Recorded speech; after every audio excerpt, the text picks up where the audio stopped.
4 കാര്യങ്ങൾ ചെയ്യാതെ ഉറങ്ങല്ലേ.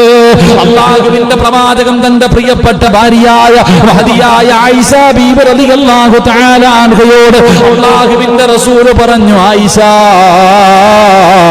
4 കാര്യം ചെയ്യാതെ ഉറങ്ങാൻ പാടില്ല.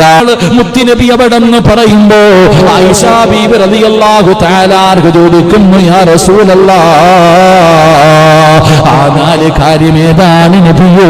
ആ 4 കാര്യമേതാണ് നബിയേ? ഉറങ്ങുന്നതിന് മുമ്പ് ഖുർആൻ മുഴുവനും ഓതിയിട്ടേ ഉറങ്ങാവൂ എന്ന് നബി മുഹമ്മദ് മുസ്തഫ. സൂറത്തുൽ ഇഖ്ലാസ് ഖുൽ ഹുവല്ലാഹു അഹദ് ഒരു പ്രാവശ്യം.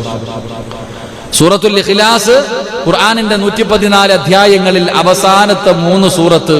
സൂറത്തുൽ ഇഖ്ലാസ്, ഫലക്, നാസ്, ഈ 3 സൂറത്തുകൾ ഓരോ പ്രാവശ്യം ഓത്.